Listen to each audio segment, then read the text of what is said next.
नमस्कार. निर्माणम digital media solutions प्रस्तुत talk रंग या पॉडकास्टमध्ये तुम्हा सगळ्यांचं मी चैतन्य देशपांडे अत्यंत मनापासून स्वागत करतो. मंडळी, तुम्हाला कल्पना आहेच की वेगवेगळ्या विषयांवरती बोलण्यासाठी वेगवेगळ्या विषयातले तज्ज्ञ मंडळी आपल्याकडे नेहमीच येत असतात. आजचा विषय थोडासा वेगळा आहे. संघाला म्हणजेच राष्ट्रीय स्वयंसेवक संघाला 2025मध्ये 100 वर्ष पूर्ण झाली आणि हे वर्ष संघाचं संघ शताब्दी वर्ष म्हणून संघ सगळीकडे साजरा करतो आहे. आणि त्यानिमित्ताने संघाने हाती घेतलेला पंचसूत्रीचा जो कार्यक्रम आहे त्यासाठी संपूर्ण भारतामध्ये वेगवेगळ्या ठिकाणी वेगवेगळ्या स्वरूपाचे कार्यक्रम हाती घेण्यात आलेले आहेत. आणि याच विषयी आपल्याशी बोलण्याकरता खास आजच्या आपल्या ज्या पाहुण्या आहेत त्यांचं नाव आहे सौ गीतांजली महेंद्र नाईक, ज्या संघाच्या या संपूर्ण जबाबदारीच्या ज्या पंचसूत्री आहेत या सगळ्या गोष्टींसाठी पण काम करतात. आणि त्याविषयीचं जे डिटेल्स आहेत ते आपण सगळ्या आज त्यांच्याकडून जाणून घेणार आहोत. आणि मुख्यतः कुटुंब प्रबोधन हा जो मुख्य विषय आहे त्याविषयी त्या मार्गदर्शन करत असतात. तर आपण त्यांच्याकडूनच जाणून घेऊयात. ताई, तुमचं खूप खूप स्वागत आहे टॉक रंग पॉडकास्टमध्ये. धन्यवाद. मला सगळ्यात पहिल्यांदा जाणून घ्यायला आवडेल की तुम्ही जर आपल्या प्रेक्षकांना नेमकं तुम्ही काय करता हे तुम्ही स्वतः सांगितलं तर जास्त बरं होईल. नमस्कार. राष्ट्रीय स्वयंसेवक संघाचे जे आहे ते खूप आयाम आहे आणि त्यापैकी कुटुंब प्रबोधन हा एक आयाम आहे. त्यामध्ये बऱ्याच गोष्टी असतात. तर त्यापैकी युवा शक्ती आयाम जो आहे, जो युवांसाठी काम करतो, त्याचं नेतृत्व नाशिकचं माझ्याकडे आहे. त्या व्यतिरिक्त मातृशक्ती आयाम म्हणजे स्त्रिया आणि ज्या तरुण मुली आहे त्यांच्याबद्दलचे विचार मांडण्याचं जे काम असतं ते मातृशक्ती आयामामध्ये होत असतं. आणि मातृशक्ती आयामामधून सुद्धा आम्ही स्त्रियांचं आणि विशेषतः तरुणींचं जे आहे ते उद्बोधन करत असतो. बऱ्याचशा क्लासेसमध्ये जाऊन किंवा शाळांमध्ये जाऊन आम्ही त्याविषयी त्यांना मार्गदर्शन करत असतो. तर याविषयीचे बरेच कार्यक्रम बऱ्याच शाळांमध्ये आणि क्लासेसमध्ये आम्ही घेत असतो. आणि आता जसं तुम्ही उल्लेख केला की हिंदू संमेलनं आता सगळीकडे चाललेली आहेत. राष्ट्रीय स्वयंसेवक संघाला 100 वर्ष पूर्ण झालेली आहेत आणि त्यानिमित्ताने सगळीकडे ही हिंदू संमेलनं घेतली जात आहेत. आणि त्याविषयी म्हणजे त्या कार्यक्रमामध्ये वेगवेगळे विचार मांडले जात आहेत, लोकांपर्यंत पोहोचवले जात आहेत. तर त्यामध्ये जी पंचसूत्री आहे त्याविषयीसुद्धा मी बऱ्याच ठिकाणी विचार मांडलेले आहेत. ओके. या निमित्तानंच मला तुम्हाला असं विचारावं असं वाटेल की मुळात पंचसूत्रीचा आपण उल्लेख केला, मी पण बोलताना खरं तर केला. तर आपल्या प्रेक्षकांसाठी तुम्ही सांगू शकता की पंचसूत्री म्हणजे जी संघाने हाती घेतलेली आहे ती नेमकी काय आहे? पंचसूत्री म्हणजे अगदी आपल्या रोजच्या जीवनातल्याच काही गोष्टी आहे ज्यामध्ये सगळ्यात महत्त्वाचं आहे स्वबोध. स्वबोध म्हणजे काय की तुम्ही नक्की कोण आहात, तुमचे कुळधर्म, कुळाचार, तुमच्या कुळातनं काही विशेष ज्या गोष्टी घडत असतात त्या तुम्ही पुढच्या पिढीपर्यंत पोहोचवता आहेत का नाही. तर ह्याबद्दल तुम्ही स्वतः आधी जागरूक व्हा, जेणेकरून ते विचार किंवा ती जी आपली एक म्हणतो आपण की आपला तो एक खजिना आहे.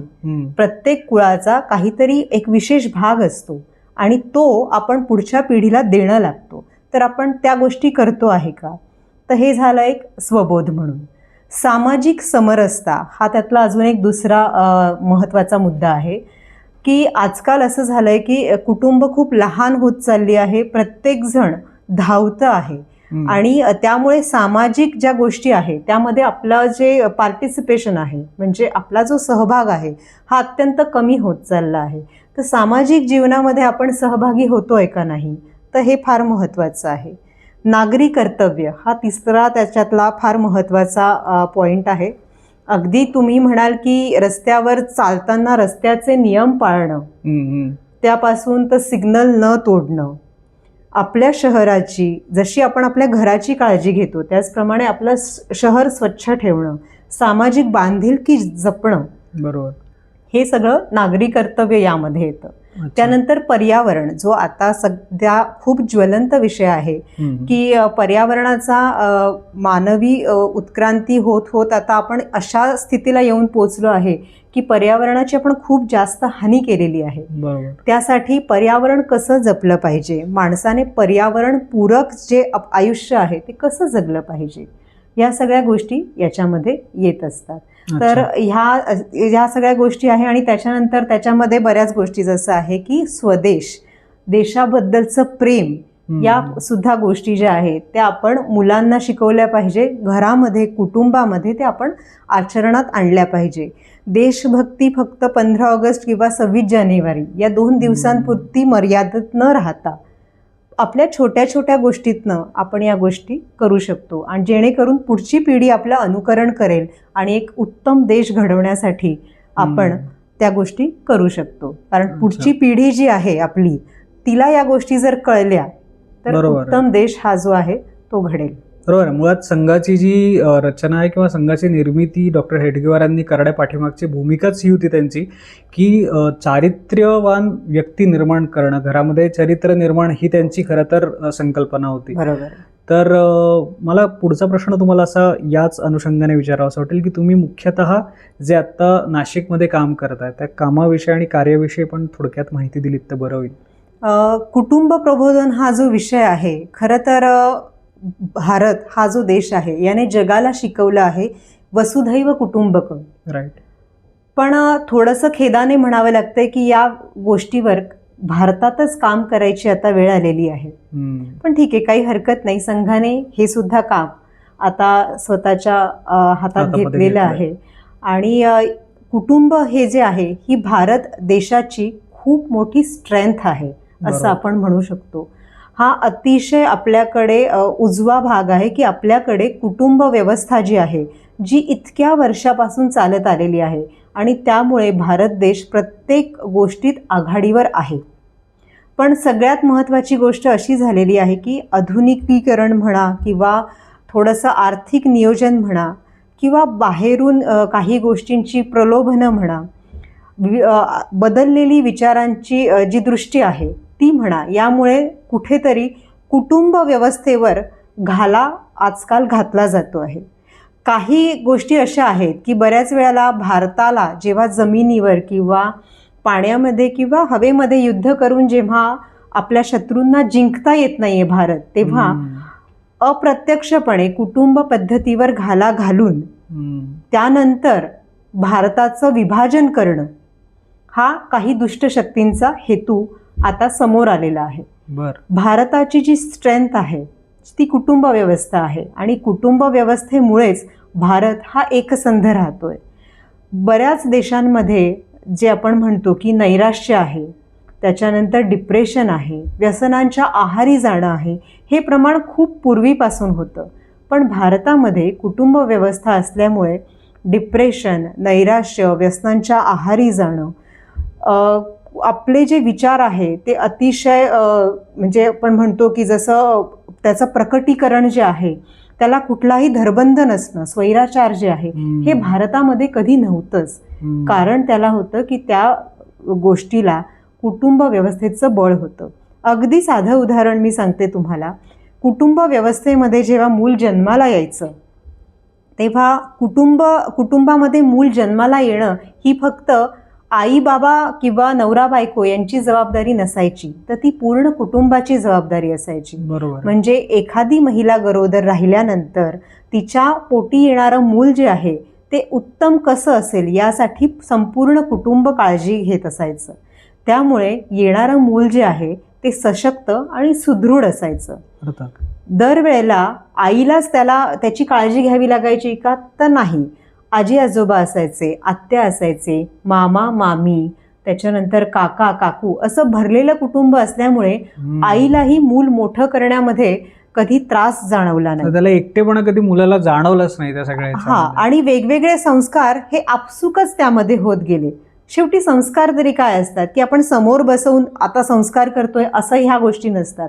तर मूल हे आपल्या कुटुंबातील लोकांना बघून, समाजातील लोकांना बघून त्यानंतर ते शिकत असतं. बरोबर. सुरुवातीला आई बाबा, आजी आजोबा, काका काकू, ताई दादा हे त्याच्यावर संस्कार करत असतात.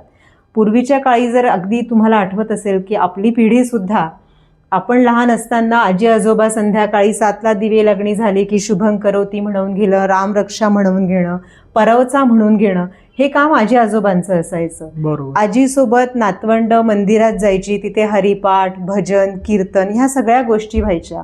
हरिपाठ करत असताना, भजन करत असताना एकीकडे आजीचं वाती वळणं चालू असायचं. बरोबर. म्हणजे ही जे संस्कार आहे ह्या पिढीवर आपसुकच होत होते. आत्या, काका, मामा जे आहे ते मुलांना खेळ म्हणा किंवा अभ्यासाविषयीच्या गोष्टी होत्या त्या शिकवत होते. म्हणजे कुटुंब जे आहे 5 वर्षापर्यंत मूल कुटुंबामध्ये छान या गोष्टी शिकत होतं, रमत होतं. खरं. आता आर्थिक कारणाने म्हणा किंवा कुठल्याही कारणाने म्हणा कुटुंब विभक्त झाली आहे. त्यातल्या त्यात आता कुटुंब जे आहे ती खूप लहान झाली आहे. म्हणजे एखादं जे कुटुंब आहे तर नवरा बायकोंना एक तर एक मुलं असतं किंवा फार फार तर 2 मुलं असतात. बरोबर. ती अतिशय लाडाची असतात. खरं. त्यात त्यांना आई बाबा आर्थिक गरजेपोटी म्हणा किंवा दुसऱ्या काही गोष्टींमुळे म्हणा दोघंही कमवण्यासाठी बाहेर पडतात. त्यामुळे मूल एक तर त्यांच्या घरात असलेल्या ज्या आया आहेत त्यांच्या हातात दिलं जातं किंवा मग मुलांना पाळणाघरात सोडलं जातं किंवा घरात ती एकटी असतात. मग अशा वेळेला कुटुंबाकडनं होणारे संस्कार, त्यांच्याकडनं होणारी विचारांची देवाणघेवाण किंवा मुलाला काही त्यांच्याशी बोलायचं असेल तर बोलण्यासाठी घरात कुणीच नसतं जे हक्काचं असतं. बरोबर. तर ह्या गोष्टींचा अभाव हळूहळू व्हायला लागला. मग काय तर मोबाईलसारखा एक मित्र, त्याच्यानंतर मोबाईलमधून आभासी मित्र जन्माला आले आणि मूल हळूहळू एकलकोंड होत गेलं. आणि त्यानंतर मग सुरू झाले नैराश्य, डिप्रेशन आणि त्यानंतर उचलली जाणारी टोकाची पावलं. तर ही जी कुटुंब व्यवस्था आहे हिचं महत्त्व जे आहे ते खूप जास्त आहे. त्यामुळे बऱ्याचशा गोष्टी आपसूक घडत होत्या ज्या आता थोड्याशा आपल्याला कमी होताना दिसत आहे. पण सगळ्यात सुरुवातीला तुम्ही जसं म्हणालात की म्हणजे संपूर्ण कुटुंब ज्या पद्धतीचं असायचं पूर्वी, एकत्र कुटुंब पद्धती वगैरे होती, पण आता खरं तर कामानिमित्त लोक बाहेर जातात आणि या सगळ्या गोष्टी घडतात. पण मग आता प्रबोधनामध्ये नेमकं तुम्ही काय सांगत असता किंवा काय सांगणं असतं तुमचं त्यावेळेला? किंवा हे तर आता घराघरामध्ये दिसणारं चित्र आहे, हे आत्ता आपण या घडीला बदलणं तसं बऱ्यापैकी काळाच्या या प्रवाहापुढे थोडंसं अवघड आहे. बरोबर. तुम्ही काय सांगाल त्याविषयी? कुटुंब आता आपण जे म्हणतो जसं की आर्थिक गोष्टींमुळे म्हणा किंवा काही गोष्टींमुळे म्हणा आई बाबांना शहरात जावं लागतं आहे. बरोबर. शहरात राहताना मग आई बाबा आणि मूल एवढंच कुटुंब झालंय. तर मग कुटुंब प्रबोधनमध्ये आपण काय करतो तर आपण ज्या वस्तीत राहतो, ज्या बिल्डिंगमध्ये, ज्या इमारतीमध्ये आपण राहतो तिथली 4 कुटुंब घ्या, ती एकत्र करा. म्हणजे आता रोजच तुम्ही बोललं पाहिजे असं आहे का तर नाही, तर तुम्ही साप्ताहिक मिलन घ्या किंवा तुम्ही महिन्यातनं एक दिवस असा ठरवा की 1 तास काढायचा आहे. मग त्या दिवशी तुम्ही काय करणार आहात तर 4 कुटुंब तुम्ही एकत्र याल. मग ह्या वेळेला सगळ्यात महत्त्वाची गोष्ट आहे कुठले विषय टाळावे. तर यामध्ये राजकारण हा विषय टाळला पाहिजे, एकमेकांची निंदा नालस्ती हा विषय टाळला पाहिजे, मोबाईल, TV या गोष्टी आपण टाळल्या पाहिजे. मग काय केलं पाहिजे तर सुरुवातीला आपण काय केलं पाहिजे, सगळ्यात महत्त्वाची गोष्ट आहे की आपण कुटुंब व्यवस्था ही देशाला अतिशय उपयुक्त अशी व्यवस्था आहे जे आपण मागेच बघितलं. तर ह्या वेळेला आपण काय केलं पाहिजे तर सुरुवातीला भारत मातेचं पूजन करा. कुठली तरी एक प्रार्थना जी आहे ती म्हणा. बरं, कुटुंब एकत्र येणार म्हणजे कोण येणार, फक्त पुरुष किंवा फक्त महिला येणार का तर नाही, पूर्ण कुटुंब तिथे एकत्र आलं पाहिजे. मग ते साप्ताहिक मिलन असो किंवा मासिक मिलन असो. एकत्र कुटुंब आल्यानंतर भारत मातेचं पूजन करा. भारत मातेबद्दलची एखादी कविता, एखादं गाणं म्हणा किंवा अगदी स्तोत्र म्हटलं तरी चालू शकेल. त्यानंतर तुम्ही त्या महिन्यातले थोर पुरुष जे आहेत त्यांची जयंती, पुण्यतिथी किंवा त्या महिन्यामध्ये येणारे आपले जे पारंपरिक सण आहेत याबद्दल तुम्ही चर्चा करा. याच्यातनं काय होणार आहे की मुलांना जरी त्यांचे आत्या, काका, मामा, आजी, आजोबा नाही आहे तरी तुमच्या साप्ताहिक मिलनामधून जी 4 कुटुंब एकत्र येत आहेत त्यांच्याप्रती आपुलकी निर्माण होती. आणि ती आपुलकी निर्माण होताना त्याच्यामध्ये त्यांना आत्या, काका, मामा यांचा तिथे प्रेम किंवा त्यांचा तिथे तुम्हाला गायडन्स मिळणार आहे. ती मुलं इतर जी कुटुंब आहे त्यांच्या मुलासोबत जे आहे ती एकत्र जोडली जातात, जेणेकरून सामाजिक त्यांचा जो आपण म्हणतो प्रवेश आहे तो होतो. ही 4 कुटुंब एकत्र आल्यानंतर आपण त्या सणांविषयी, त्या थोर पुरुषांविषयी जेव्हा माहितीची देवाणघेवाण करतो तेव्हा आपली पुढची पिढी ते जाणून घेते. कारण दुर्दैव थोडंसं असं आहे की आता आपण बघितलं तर बरीच मुलं जी आहेत ती इंटरनॅशनल स्कूलमध्ये शिकतात किंवा CBSE वगैरे या तिथे शिकतात. पण हेच आपलं दुर्दैव आहे की त्यांना जो इतिहास शिकवला जातो तो भारताचा नाही आहे. मग भारताचा गौरवशाली इतिहास माझ्या मुलांपर्यंत, माझ्या पुढच्या पिढीपर्यंत कसा पोहोचेल? तर ह्या कुटुंब मिलनातनं. आणि ही कुटुंब मिलन जी आहे ती दर महिन्याला घ्या, तुम्ही एकत्र या. बरं, इथे तुम्ही एकत्र आल्यानंतर काही खाणं पिणं केलं पाहिजे असंही नाही आहे. तुम्ही सहज या, सहज गप्पा मारा आणि एका तासानंतर भेटून एकमेकांशी बोला. याच्याने काय होतंय की तुमचं कुटुंब तयार होतंय. उद्या तुमच्याकडे कुठलाही अपघात झाला किंवा अचानक इमर्जन्सी आली तर ही 4 कुटुंब तुमच्या पाठीशी आहेत. कारण तुमचं त्यांच्याशी आता प्रेमाचं नातं जोडलं गेलेलं आहे. तुमची मुलं सुद्धा त्यांच्या मुलांसोबत जोडली गेलेली आहे. त्यामुळे हे एक कुटुंब तुमचं तयार झालंय. म्हणजे जी तुम्ही आता सुरुवातीला बोलताना ती कल्पना आपण जी म्हणालो की वसुधैव कुटुंबकम, तो ही वसुधा ही माझं कुटुंब आहे हे म्हणत असताना माझ्या आजूबाजूचे शेजारी आणि ही प्रत्येक जण जरी एक एक जोडत गेलो आपण तरी सुद्धा एक माझं वेगळं कुटुंब बनतंय. म्हणजे आपण जरी भले घरामध्ये विभक्त कुटुंब पद्धतीमध्ये राहत असलो की 2 मुलं आहेत किंवा 1 मुलगा आहे, अशा पद्धतीने जरी छोटंसं जरी कुटुंब असलं तरी आपण जोडू शकतो असं तुमचं म्हणणं आहे. हीच संकल्पना आहे की कुटुंब जे आहे की ते आपलं कुटुंब आपण तयार करा. जिथे तुम्ही राहता आहे तिथे ते तयार करा. याच्यातनं 2 गोष्टी होतात की आता सध्या जी जातीपातीची बंधनं आपण म्हणतोय की मी या महापुरुषाला फॉलो करणार आहे किंवा मी यांनाच मानणार आहे, तर नाही. आपण सगळे हिंदू आहोत आणि हिंदू म्हणून आपलं कुटुंब कोण आहे? तर आपल्या आसपासची जी लोक आहेत, तर हा समाज जो आहे हे माझं कुटुंब आहे. मग तिथे जातीपातीची बंधनंही गळून पडतात. आपण एकमेकाला सहकार्य करतो. आपली मुलं एकमेकांसोबत भावा बहिणीच्या नात्याने राहतात. उद्या तुमच्यावर कुठलाही प्रसंग आला तर ही कुटुंब तुमच्या बाजूने उभी राहतात. आणि त्यामुळे मोठ्या कुटुंबात असण्याचं जे समाधान आहे, मानसिक समाधान, हे तुम्हाला त्यातनं मिळतं. जसं आपला पंचसूत्रीतला जो मुख्य मुद्दा आहे सामाजिक समरसता, त्याचा पण इथे संबंध येतो. या व्यवस्थेमध्ये किंवा तुम्ही हे जे काम करताय की हे करताना तुमच्या समोर अशी कोणती आव्हानं जाणवतात बऱ्यापैकी?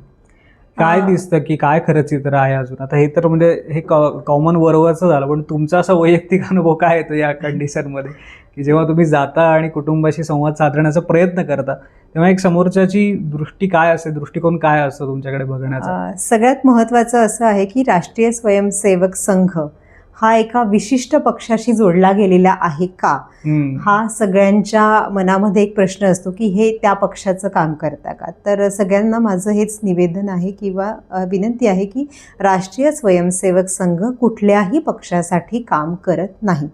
राष्ट्रीय स्वयंसेवक संघ फक्त भारत देशाच्या उत्तम प्रगतीसाठीच काम करतो. त्यामुळे याला कुठल्याही पक्षाशी जोडणं हे अतिशय अयोग्य आहे. बरोबर. दुसरं महत्त्वाचं आवाहन असं असतं या कुटुंब प्रबोधनामध्ये की बऱ्याच वेळेला मुलं घडवताना सगळ्यात आधी पालकांना घडवण्याची फार गरज याच्यामध्ये आम्हाला दिसून येते.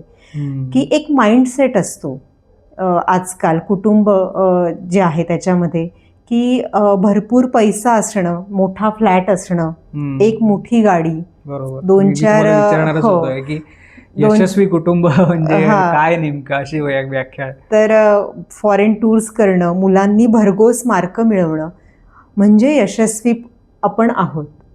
तर थोडंसं इथेही आत्मपरीक्षण करण्याची गरज पडते की खरंच आपली यशाची व्याख्या काय आहे किंवा सुखवस्तू कुटुंब म्हणजे काय आहे. तर याच्यामध्ये सुखवस्तू कुटुंब असणं आणि समाधानी कुटुंब असणं ह्या 2 फार वेगळ्या व्याख्या आहेत. बरोबर. तर ह्याच्यातला जो फरक आहे तो आधी आपण समजून घेतला पाहिजे. सुख जे आहे ते कशात तुम्ही मानता आहे. तर समाधानी कुटुंबामध्ये काय असतं की तिथली जी व्यक्ती असते, सगळ्या व्यक्ती ज्या आहे कुटुंबातल्या त्या मानसिकरित्या समाधानी असतात आणि आनंदी असतात. बरोबर. या उलट सुखवस्तू कुटुंबामध्ये कदाचित भौतिक सुख सगळी असतील, म्हणजे AC आहे, कार आहे, सगळं आहे, तुमच्या घरात जेवढी लोक आहेत त्यांच्या हातात iPhone आहे, पण ती मानसिकरित्या खरंच सुखी आहेत का, मानसिकरित्या स्टेबल आहेत का, आणि एकमेकांबद्दल त्यांना आदर आणि प्रेम आहे का, हा एक थोडासा म्हणजे प्रश्नचिन्ह आहे हे, की सुखवस्तू आहे पण समाधानी आहे का, सुखी आहे का. तर हा एक त्याच्यामध्ये एक महत्त्वाचा मुद्दा आहे की हे थोडंसं आपणच आपलं आत्मपरीक्षण केलं पाहिजे की माझं कुटुंब सुखवस्तू करायचं आहे की समाधानी करायचं आहे. बरोबर, हा हा एक प्रश्न असतो. तिसरा एक महत्त्वाचा मुद्दा आम्हाला येतो जेव्हा मी मातृशक्ती आयामासाठी काम करते.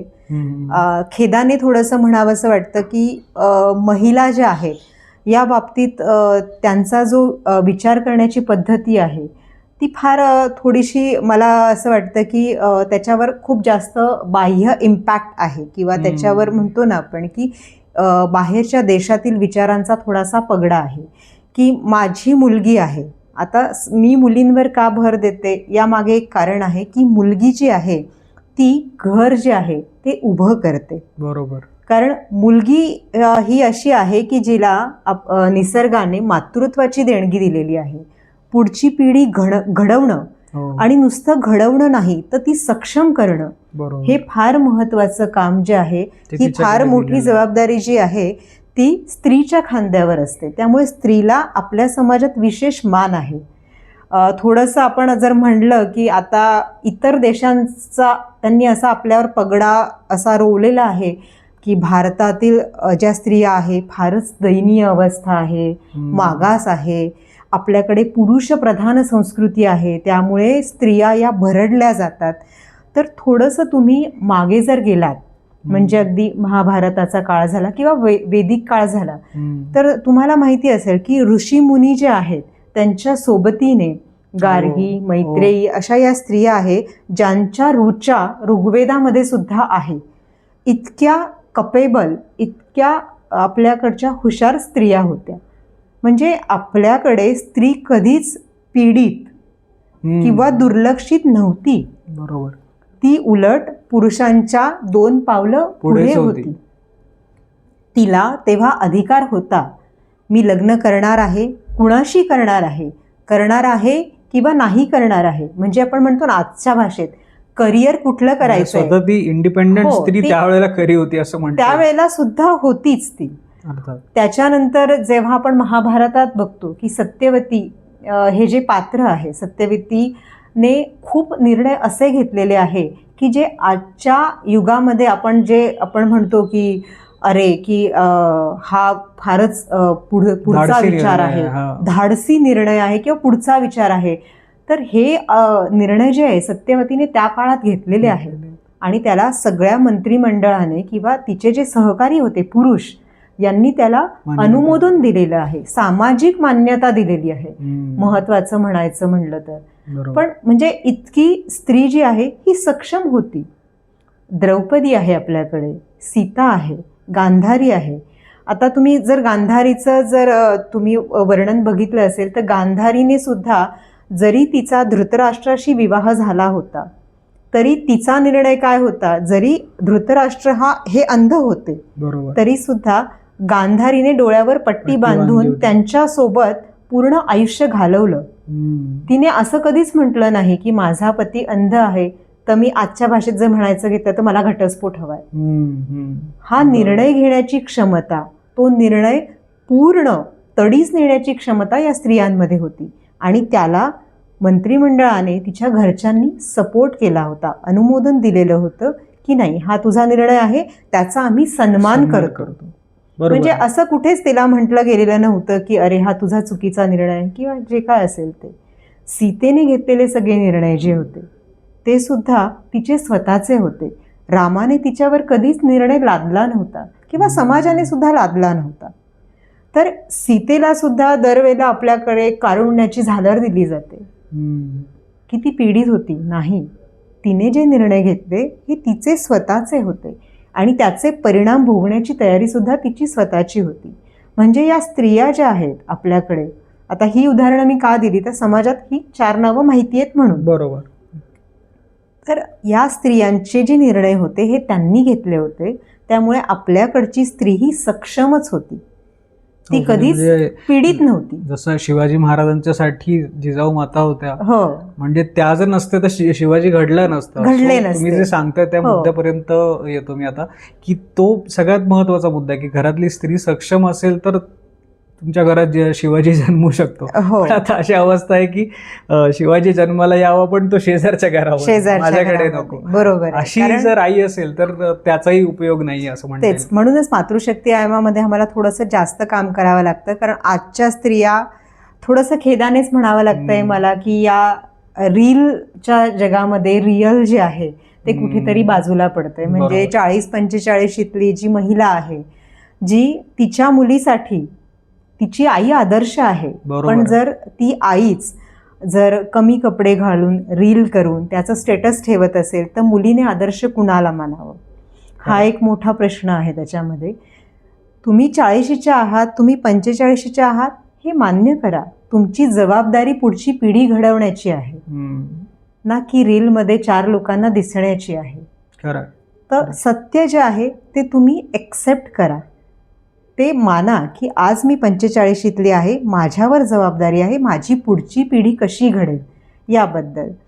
आपल्याकडे आता असं झालं आहे की एक तर मुलगी मुलगा 2च असतात किंवा एकच असतं. त्यात मुलगी असेल तर मग ती खूपच लाडकी असते, पापा की परी असते, सो कॉल्ड पापा की परी.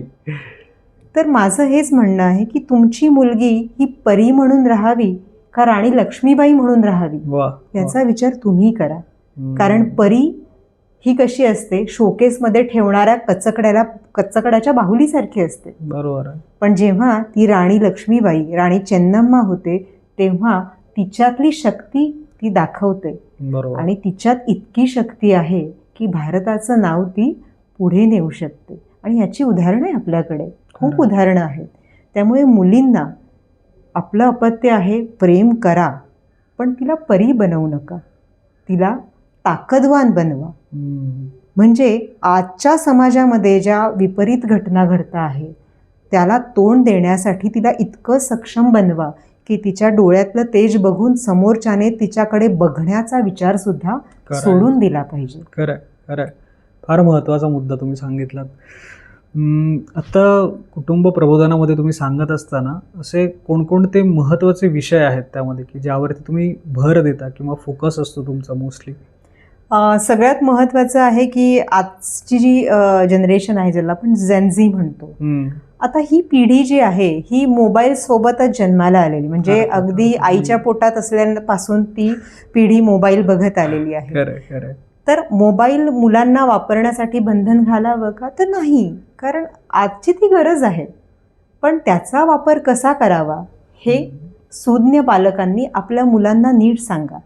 सगळ्यात महत्त्वाचं आहे की आजच्या पिढीचा पुढच्या पिढीशी होणारा जो संवाद आहे हा कुठेतरी कमी झाला आहे, तुटला आहे असं म्हणता येईल आपल्याला. म्हणजे अगदी साधं उदाहरण म्हटलं ना की मुलं जेव्हा टीन एजमध्ये म्हणजे थोडंसं पौगंडावस्थेमध्ये जातात तेव्हा आता कुटुंबामध्ये असं चित्र दिसतं की मुलं त्यांच्या रूममध्ये असतात, रूमचं दार लावलेलं असतं, मुलं मोबाईलमध्ये जे काय असेल त्यांचं जे करत असतात ते असतं, आई किचनमध्ये असते, बाबा त्यांच्या कामात असतात. तर मग हे चित्र कुठेतरी बदललं पाहिजे. यासाठी आई म्हणा, बाबा म्हणा, यांनी एखादा दिवसातला एक वेळ ठरवून घ्या. दिवसभर आपल्याला शक्य नाही आहे, मग रात्रीचा अर्धा तास तुम्ही तुमच्या पाल्यांसोबत बोलताय का? ठीक आहे, मग आपण एक वेळ ठरवूया. मग कुठली वेळ? तर रात्रीचं एक वेळचं जेवण आपण एकत्र घेऊ शकतो का? तर निश्चितच घेऊ शकतो. मग या वेळेला पाळायचं काय? तर आपण आई, बाबा किंवा घरातली जी सदस्य आहे सगळ्यांनी मोबाईल बाजूला ठेवायचे, TV बंद ठेवायचा आणि एकत्र भोजन करायचं. या एकत्र भोजनामध्ये विषय कुठले असतील तर यामध्ये राजकारण नसेल, यामध्ये बॉलिवूड नसेल, हॉलिवूड नसेल. तर यामध्ये विषय कुठले असतील? आजचा तुमचा दिवस कसा गेला. बाबा असतील तर बाबांनी ऑफिसमध्ये आज काय काय कामं केली, त्यांना काही प्रॉब्लेम्स आले का, किंवा जे काय असेल ते. आईने काय केलं, तर आई आज भाजी आणायला गेली होती का, किंवा काय करायला गेली होती, तिची दिनक्रम किंवा तिचं दिनचर्या. मुलं आज कॉलेजमध्ये गेली होती, आज वेगळं ती काय शिकली हे त्यांनी आईबाबांसोबत शेअर करावं. हा संवादच खरं तर बंद झाला. आजी आजोबा आहे तर आज मंदिरात आजी गेली होती तर तिने हरिपाठामध्ये कुठली कथा ऐकली हे तिने मुलांना सांगावं. आजोबा त्यांच्या पेन्शनर्स ग्रुपमध्ये गेले होते, तर आज कोणाचा तरी वाढदिवस होता, तो कसा सेलिब्रेट केला त्यांनी. कारण आजकाल पेन्शनर्स लोक जे आहेत त्यांचे सुद्धा छान असे क्लब आहे, उपक्रम आहेत. तर हे जेव्हा संवाद, फक्त अर्धा तासाचा संवाद आहे, तुम्ही जेवताना एकमेकांशी बोला. आणि साधारण तुम्ही काही दिवसात बघाल हा इतका फरक करणारा कार्यक्रम असतो आपल्याकडे की जो संवाद आहे तो कुठेतरी तुटत चाललेला असतो, तो आपण बांधतो आहे. बरोबर. त्यामुळे मुलांना जेव्हा गरज आहे की मला कुणाला तरी काहीतरी महत्वाचं सांगायचं आहे, तेव्हा ती महत्वाची जागा ही आई बाबा किंवा घरातलीच व्यक्ती असली पाहिजे. बरोबर. हां, जेणेकरून बाहेर जर एखादी गोष्ट त्या व्यक्तीने सांगितली व त्या मुलाने सांगितली, बाहेर त्याने तो खांदा शोधला तर त्याचे कदाचित विपरीत परिणाम होऊ शकतात. नक्कीच. त्यामुळे जो आपण शेअरिंगसाठीचा खांदा घेतो तो आपल्या घरातल्यातला असला की मुलांना त्यावर विश्वास असतो. आणि तुम्ही ज्या खांद्यावर डोकं ठेवलं आहे तो विश्वासू खांदा असतो. बरोबर. त्यामुळे मुलांना एक सेफ प्लेस मिळते आणि मुलं कुठलाही विषय आईबाबांशी विश्वासाने बोलू शकतात. मुलांना तुमच्या प्रत्येक गोष्टीत सहभागी करून घ्या. म्हणजे अगदी साधी गोष्ट आहे, आज आपण ठरवलं की माझ्या घरातला TV जो आहे खराब झाला आहे, तो बदलायचा आहे. मुलांचं मत घ्या. ठीक आहे, त्यांना किती कळतंय त्यांच्या ज्ञानानुसार ते सांगतील, पण त्यांच्या मताचा आदर राखा. बरोबर. जेणेकरून मुलांना हे वाटेल की मी या कुटुंबातील महत्त्वाची व्यक्ती आहे. तुम्ही जर त्यांना तुला काय कळतं रे असं म्हणून धुडकावून लावलं तर हे वाक्य तुमच्याकडे 10 वर्षांनी परत येणार आहे की आई तुला यातलं कळत नाही, बाबा तुम्हाला यातलं कळत नाही. खरंय खरंय. पण जसं तुम्ही आता थोड्या वेळापूर्वी म्हणजे ऑफ कॅमेरा आपण बोलत होतो त्यावेळेला 6 भ याचा उल्लेख केला, ते नेमके काय आहेत? कुटुंब प्रबोधन या विषयामध्ये मी जसं तुम्हाला म्हटलं की आपण एकत्रीकरण करतो आणि त्याच्यामध्ये आपण 6 भ विषयी बोलतो. त्याच्यामध्ये येते भाषा.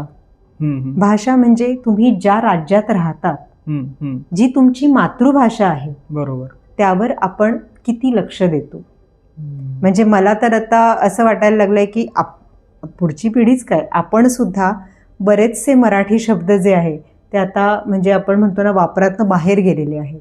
आता आपली भाषा जी आहे ती मूळ भाषा न राहता 3-4 भाषांचं मिश्रण झालेली आहे.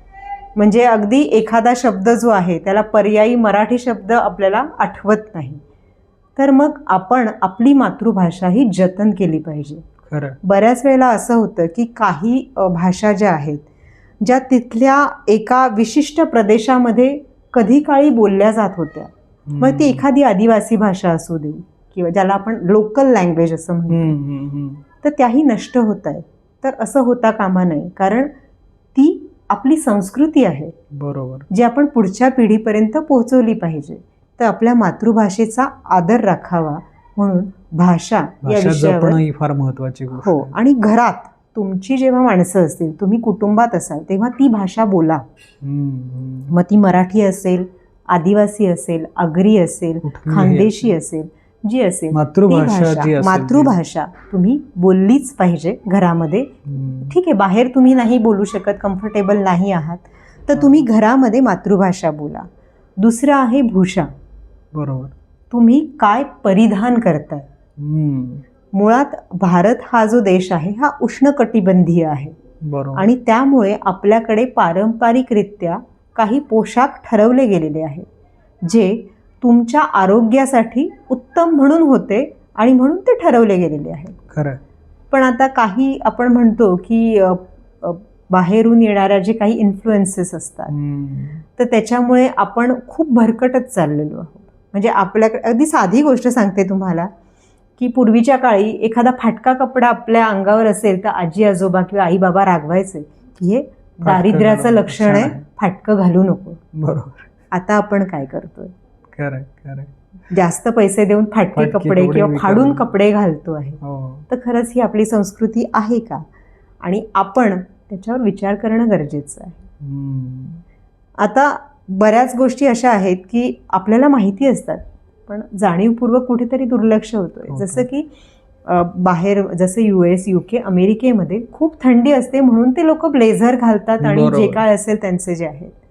आपल्याकडे इतकी गरमी असताना लग्नामध्ये नवरदेव ब्लेझर घालून अंधानुकरण. फिरतो. आज का अंधानुकरण करायचंय? आपल्याकडे इतकं सुंदर सोवळं आहे, बरोबर. त्यामध्ये विधी करा. अतिशय सुंदर सुटसुटीत असा हा पोशाख आहे. खरं.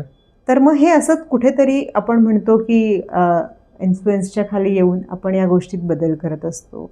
त्याच्यानंतर कमी कपड्यात वावरणं म्हणजे उच्च शिक्षित असण्याचं लक्षण, ते खरं आहे का? आपल्याकडे अगदी आताचंच उदाहरण घेतलं तर सुधा मूर्तींसारख्या इतक्या सुंदर स्त्री, इतक्या मोठ्या पदावरच्या, इतकी कामं करणाऱ्या ज्या आहेत, विद्वान स्त्री, कॉटनची साडी आणि सुंदर गजरा माळून त्या सगळीकडे वावरतात. आणि आपल्या देशाचंच नाव, फक्त देशाचं नाही हो, परदेशात त्यांनी नाव केलेलं आहे, सुंदर काम करता आहे.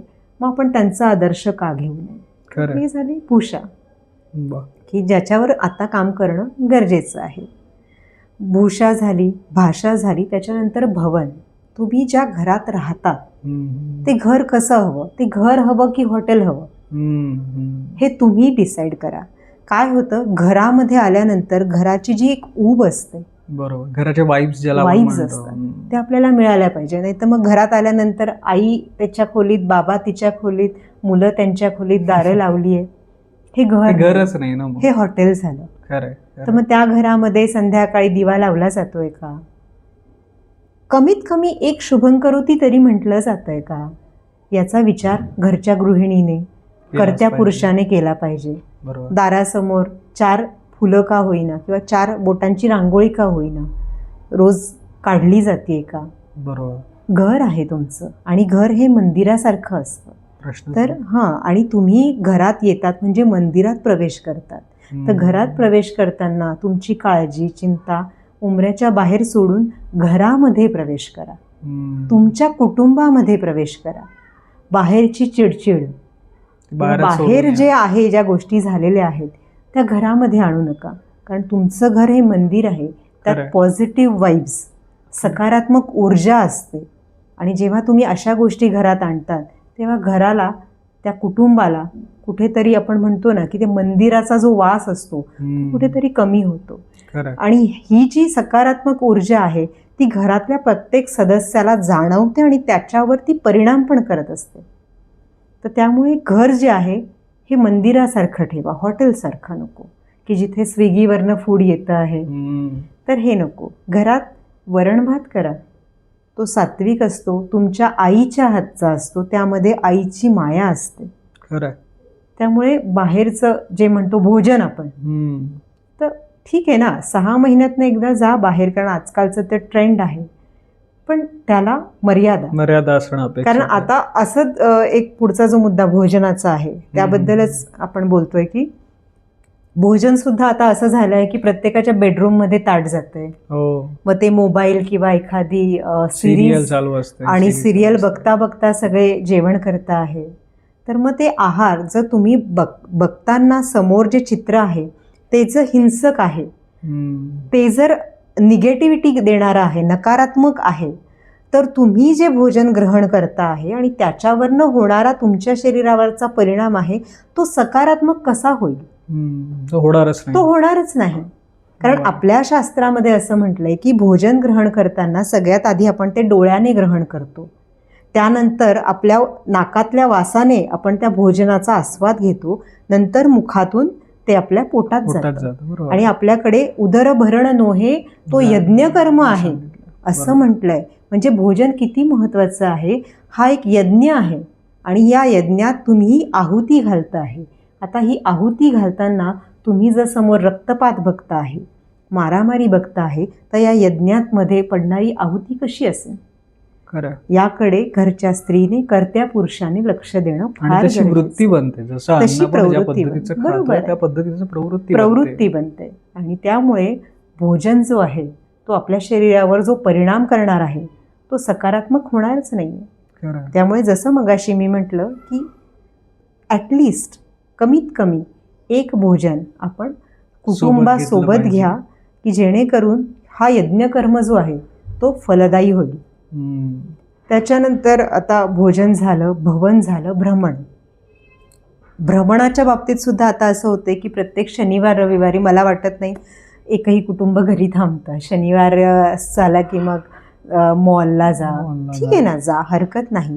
पण महिन्यातनं किमान एक सहल ही अशी असली पाहिजे की जी आपल्या महाराजांनी इतके गड किल्ले बांधून ठेवले आहे, त्यासाठी अनेक लोकांनी बलिदान दिलेलं आहे. आपल्याकडे इतक्या सुंदर सुंदर कलाकृती आहेत, मंदिरं आहेत. त्याच्यानंतर नाशिकच्या बाबतीत म्हणायचं तर नाशिकच्या परिसरामध्ये सगळ्यात जास्त किल्ले आहेत, गड आहेत. आणि रामशेज हा जो गड आहे तो अजिंक्य गड होता, जो मुघलांना सुद्धा काबीज करता आला नाही. 4 वर्ष मराठ्यांनी शर्थीने त्या किल्ल्यासाठी लढत दिलेली होती. इतका सुंदर इतिहास आहे. आपल्याकडे अंजनेरी आहे, आपल्याकडे सावरकरांचं स्मारक आहे, जिथे सावरकर स्वतः राहत होते, त्यांच्या पायाची धूळ तिथे लागलेली होती. इतकी सुंदर गोष्टी असताना आज आपण विद्यार्थ्यांना विचारलं तर त्यांना या गोष्टी खरंच माहीत नाही, आणि ही दुर्दैवाची गोष्ट आहे. तर आपण ह्या गोष्टी ठरवून केल्या पाहिजे की ठीक आहे, हा रविवार आपण मॉलला गेलो आहोत ना, तर हा पुढचा रविवार आपण भगूरला जाऊया. आपल्याकडे गोंदेश्वराचं इतकं सुंदर जुन्या काळातलं मंदिर आहे, त्याला आपण भेट देऊया, जेणेकरून जिवंत इतिहास तुमच्या समोर आहे तो मुलांना आपण सांगितलं पाहिजे. हा झाला भ्रमणाचा विषय. अच्छा. तर अशा प्रकारची ही जी 6 भ आहे, त्याच्यामध्ये आलं भाषा आली, भूषा आली, भोजन आलं, भवन आलं, भ्रमण आलं, शेवटचा भाग आहे भजन. तर भजन म्हणजे काय आहे की भजन म्हणजे रोज कीर्तन करायचं आहे का, तर नाही. जेवताना तुम्ही आपला साधा एक मंत्र जो असतो, वदनी कवळ घेता म्हणा, तुमचा जो काही आवडता मंत्र असेल तो म्हणा. संध्याकाळी देवापाशी दिवा लावा, कमीत कमी शुभंकरोती म्हणा. आणि इतका मंत्र, इतकं भजन केलं तरी भरपूर आहे की ते तुम्हाला मनशांतीसाठी, मनाच्या एकाग्रतेसाठी फार महत्त्वाचं आहे. हे सगळ्यात आधी आईबाबांनी केलं तर मुलं करणार, आणि त्यासाठी आपण बदलणं फार गरजेचं आहे. तुम्ही फार छान सांगता. म्हणजे ना, सुरुवातीपासून आणि आत्तापर्यंत, म्हणजे इतिहास काळापासून असेल ते आत्तापर्यंतची आपली कुटुंबाची जी काही पडझड झाली ती सगळी पण सांगितली, आणि काय करणं गरजेचं आहे तेही तुम्ही सांगताय आत्ता. काही वर्षानंतर तुम्हाला असं काय वाटतं की ही जर अशा पद्धतीची कुटुंब व्यवस्था, कारण तुम्ही सगळ्यात सुरुवातीला जसा उल्लेख केलात की अगोदर कुटुंबामध्ये सगळेजण असायचे, आजी आजोबा असायच्या, मामा मावशी वगैरे, या सगळ्यांचा कुटुंबामध्ये समावेश होता, आणि आता मात्र पूर्ण विभक्त झालेलं आहे. तर आता या पुढे ही कुटुंब व्यवस्था यापेक्षा खाली जाऊ शकते, की तुम्हाला काय वाटतं की याचं अजून काय पुढचं स्वरूप असू शकेल, आणि ती थांबवणं आपल्याला शक्य होईल का?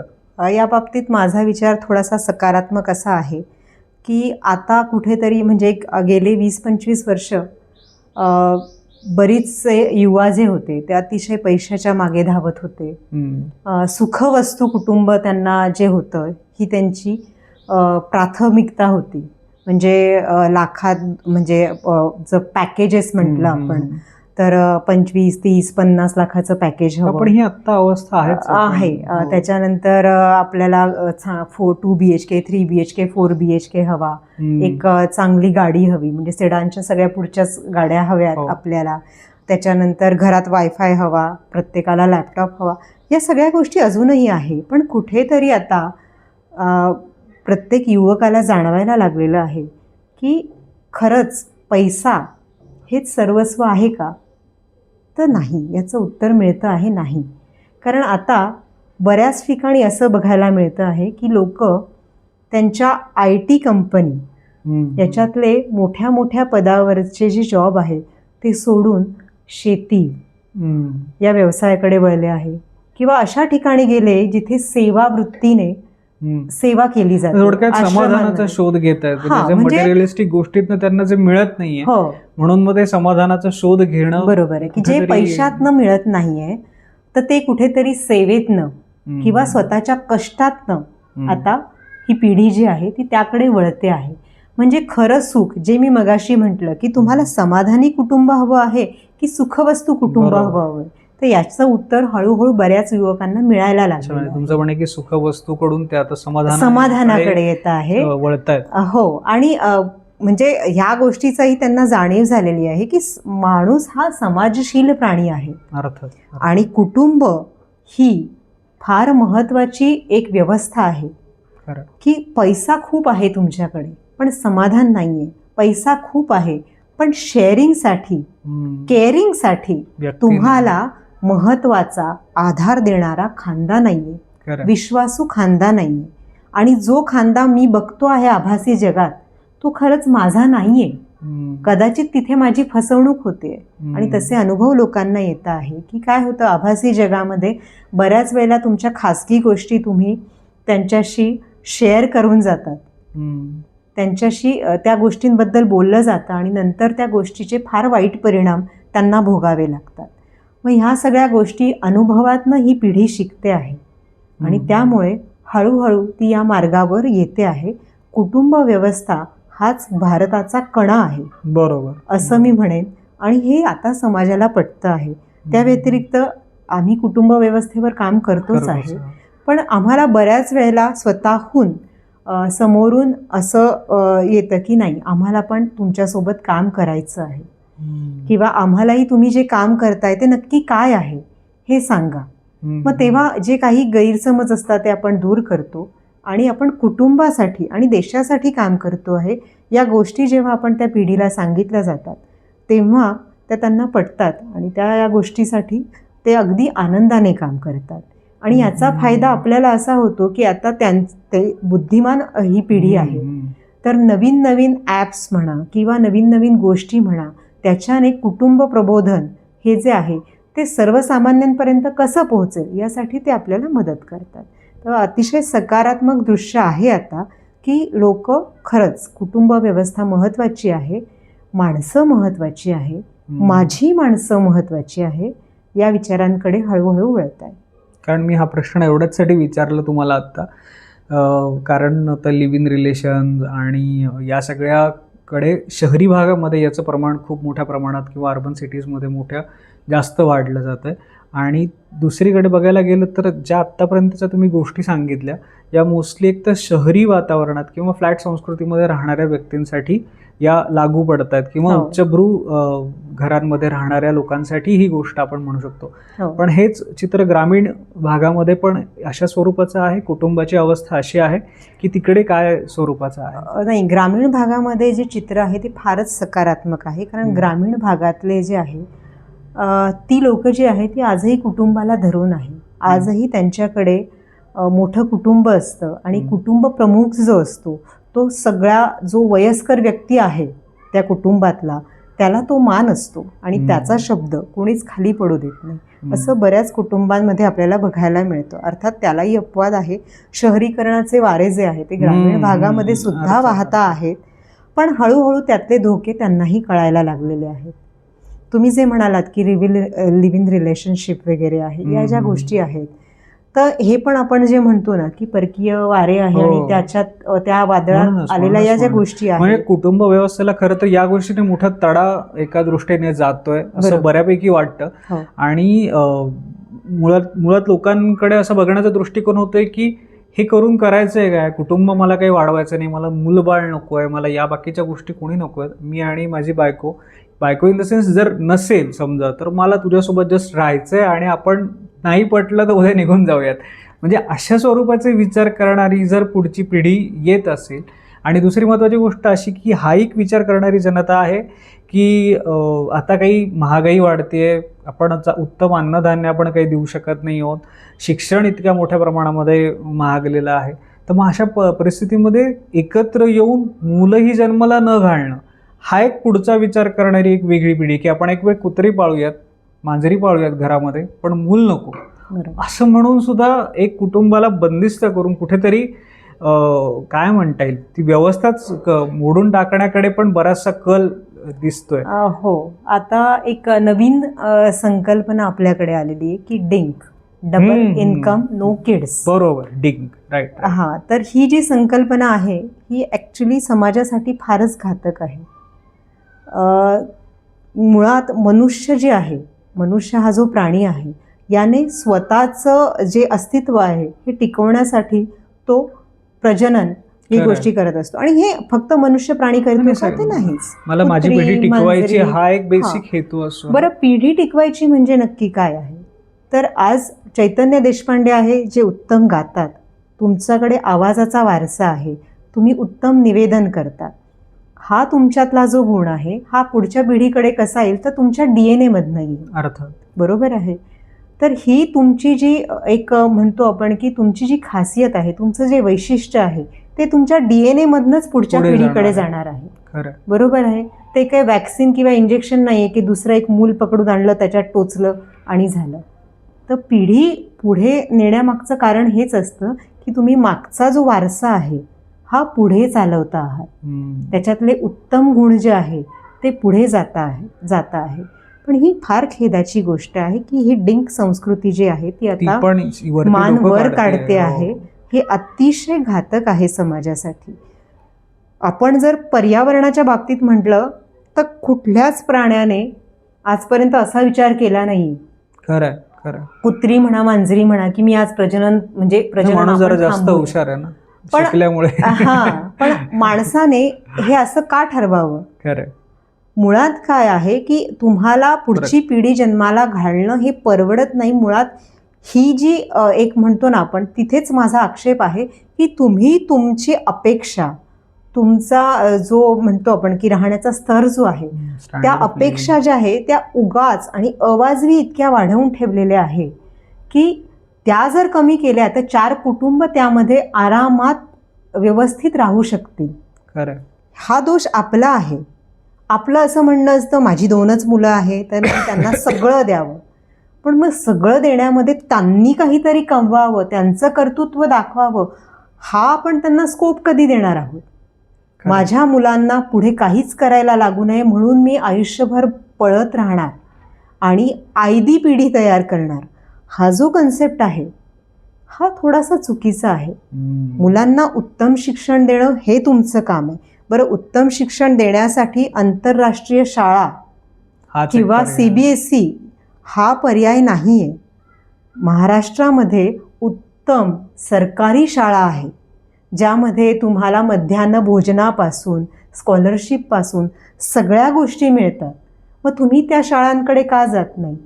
अशाच एका शाळेमध्ये मी जेव्हा गेले होते, नाशिकचीच शाळा आहे, छोटी शाळा जी डिजिटल शाळा आहे, जिला सरकारची मान्यता आहे, तिथे साधी मुलं शिकतात पण ती डिजिटली शिकतात.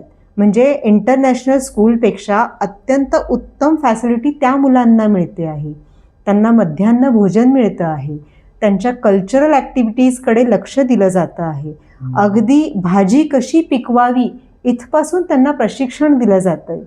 ही मुलं स्वतःचे कार्यक्रम अरेंज करतात. हे सगळं मी माझ्या डोळ्यांनी पाहिलेलं आहे. म्हणजे मग ज्या सरकारी शाळा आहे हे आपणच ठरवून टाकायचं की सरकारी शाळा वाईट आहे? नाही, तुम्ही जाऊन बघा. सरकारी शाळा उत्तम काम करत आहे, तिथले शिक्षक उत्तम काम करत आहे. तर मग तुमचंच जर म्हणणं आहे की इंटरनॅशनल शाळेतच माझं मूल व्यवस्थित होईल तर हा गैरसमज आहे. बरोबर. तर तुम्ही शासनाच्या शाळांमध्ये मुलांना घाला. मुलं उत्तम काम करतात, मुलं उत्तम घडतात, किंबहुना इंटरनॅशनल स्कूलपेक्षा 2 पावलं सरस होतात. तुम्ही तुमच्या अपेक्षा कमी करा, तुमचं कुटुंब सुखी होईल. त्यामुळे 2-3 मुलं जन्माला घालणं हे जे तुम्हाला प्रेशर वाटतं आहे, ह्या अपेक्षा ह्या अपेक्षा तुम्हीच वाढवून ठेवल्या आहेत. तर ह्या अपेक्षाचं ओझं तुम्ही कमी करा, तुमची पिढी उत्तमच घडणार आहे आणि तुम्ही मानसिकरित्या शांत होणार आहात. आणि ज्या गोष्टी आपण म्हणतो की लिव्ह इन रिलेशनशिप म्हणा किंवा हे म्हणा, तर ह्या गोष्टी कॉन्ट्रॅक्ट आहेत, हा करार आहे, हा संस्कार नाही. आपल्याकडे लग्न हा संस्कार आहे. बरोबर आहे. आपल्याकडे जे 16 संस्कार सांगितलेले आहेत की बारसं, नामकरण विधी म्हणा, मुंज म्हणा, हे संस्कार आहे. करार मोडता येतो, संस्कार हा रक्तात असतो, त्यामुळे तो मोडला जात नाही. खरं. त्यामुळे संस्कार आणि करार यातला फरक आपण ओळखला पाहिजे. कारण करार हा कागदावर असतो, संस्कार हा मनात असतो. त्यामुळे हा एक फरक आहे. त्यामुळे तुमची संस्कृती तुम्ही जाणून घ्या. जाणली की ती पुढची पिढी त्याचं अनुकरण करणारच आहे. आणि ह्या समस्या होणारच नाही. फारच सुंदर, मस्त. जाता जाता मला विचारावं असं वाटेल की प्रेक्षकांना तुम्ही अशा कुठल्या 5 गोष्टी सांगू शकता की ज्याच्यामध्ये हे जे आपलं कुटुंब प्रबोधन आहे हे नेमक्या पद्धतीने कसं लक्षात राहू शकेल आणि त्यांनी कसं वागायचंय पुढे, याविषयी त्यांना थोडंसं एक गायडन्स मिळेल? मुळात कुटुंब प्रबोधन हा जो विषय आहे हा अतिशय साधा सोपा विषय आहे.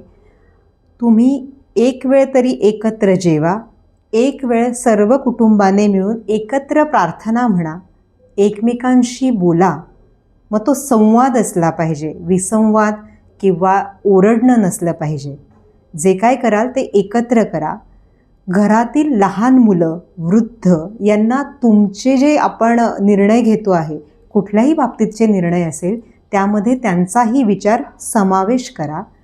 आणि जेव्हा तुम्ही बाहेर जाता तेव्हा देशातल्या उत्तम अशा ज्या गोष्टी आहे, जसं गड आहे, किल्ले आहे, यांना कमीत कमी महिन्यातनं 6 महिन्यातनं सहकुटुंब भेटी द्या. कुटुंब हे तुमचं आहे, तुमची ती स्ट्रेंथ आहे, तुमचं ते बलस्थान आहे. त्यामुळे कुटुंब जपणं ही महिलेची, कर्त्या पुरुषाची ही आद्य जबाबदारी आहे. पैसा हे साधन आहे, साध्य नाही.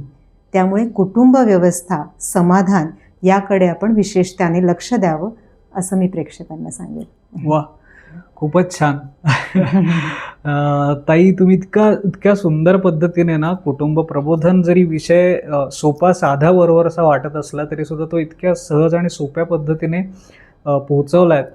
तर तुमचं खरंच खूप मनापासून आभार मी मानतो की तुम्ही आत्ता टॉक रंगासाठी इतका वेळ दिलात आणि खूप छान पद्धतीने, म्हणजे मला तर खरं तर ऐकत राहावं असं वाटतं की तुम्ही इतक्या वेगवेगळ्या आणि सोप्या पद्धतीने सांगत जाताय. खरं तर बोलण्यासारखी विषय निघणारे पण खूप गोष्टी आहेत. सो खूप थँक्यू पुन्हा एकदा तुम्ही टॉक रंगासाठी वेळ दिलात. मंडळी, कुटुंब प्रबोधन हा इतका महत्त्वाचा आणि अत्यंत गंभीर असा जो विषय आहे तो इतक्या छान सोप्या सहज पद्धतीने ताईंनी मांडला. आपल्याला समाधानी कुटुंब, आपल्याला आपलं कुटुंब बनवायचं आहे, सक्षम कुटुंब घडवायचं आहे. आणि जर त्या प्रकारचं कुटुंब आपल्याला बनवायचं असेल तर आपण आपल्या कुटुंबाची कशा पद्धतीने काळजी घेतली पाहिजे, कशा पद्धतीने कुटुंबावरती आपल्या स्वतः काम केलं पाहिजे, तर आपण आपला समाजही उत्तम प्रकारे घडवू शकतो. हा इतका छान संदेश त्यांनी आपल्याला आजच्या या पॉडकास्टमधनं दिलेला आहे. तर तुम्हाला हा भाग कसा वाटला हे नक्कीच तुमच्या कमेंट्समधनं सांगा आणि पुन्हा आपल्या या टॉक रंग पॉडकास्टवरती येत राहा. धन्यवाद.